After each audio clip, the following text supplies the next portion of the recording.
Hello అండి, welcome to Manu properties అండి. కొత్త చూస్తున్న నా ఛానల్ సబ్స్క్రైబ్ చేసుకోండి. నేను ఏ ప్రాపర్టీ పెట్టినా మీకు నోటిఫికేషన్ వస్తుందండి. ఈరోజు మనకు బీరంగూడలో ఫుల్లీ గేటెడ్ కమ్యూనిటీలో విల్లాస్ సేల్కి వచ్చాయండి. Praneeth king night Woods gated community అండి. ఇది GHMC and RERA approved project అండి. మనకి 80% బ్యాంక్ లోన్ వస్తుంది ఇందులో విల్లాస్ వచ్చేసి ఈస్ట్ ఫేసింగ్లో 150 స్క్వేర్ యార్డ్స్ ఉన్నాయండి. వెస్ట్ వచ్చేసి 192, 160, 200 స్క్వేర్ యార్డ్స్ అవైలబుల్ ఉన్నాయండి విల్లాస్. ఫుల్లీ గేటెడ్ కమ్యూనిటీ అండి. ఇది ఫుల్ వీడియో మన ఛానల్ ఉంటుంది, చూడండి. మీకు ఇప్పుడు ఈస్ట్ ఫేసింగ్ విల్లా చూపిస్తానండి. 150 స్క్వేర్ యార్డ్స్ అండి. ఇది మనకి ఇందులో 30 ఫీట్ అండ్ 40 ఫీట్ రోడ్స్ ఉంటాయండి. వెంటిలేషన్ పరంగా చాలా బాగుంటుంది. రెసిడెన్షియల్ ఏరియాలో ఉంటుంది.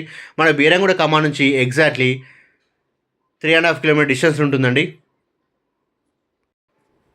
ప్రైజెస్ అనేవి డిఫరెంట్ ప్రైజెస్ ఉన్నాయండి. 150 స్క్వేర్ యార్డ్స్, 160, 192, 200 స్క్వేర్ యార్డ్స్ అండి. డిఫరెంట్ ప్రైజెస్ ఉన్నాయండి. ఏ డౌట్ ఉన్నా ఛానల్లో మన నెంబర్ ఉంటుంది, కాల్ చేయండి. లైక్ అండ్ షేర్ చేయండి. మీరు లైక్ చేయడం వల్ల ఈ వీడియో చాలామందికి రీచ్ అవుతుందని నన్ను సపోర్ట్ చేసిన వాళ్ళు అవుతారు. ఇలాంటి మంచి ప్రాజెక్ట్స్ పెడుతుంటానండి. ఫుల్లీ సెక్యూరిటీ చూసే వాళ్ళకి చాలా బాగుంటుందండి. ఫుల్లీ గేటెడ్ కమ్యూనిటీ, సెక్యూరిటీ పరంగా చాలా బాగుంటుంది. వెంటిలేషన్ పరంగా చాలా బాగుంటుంది.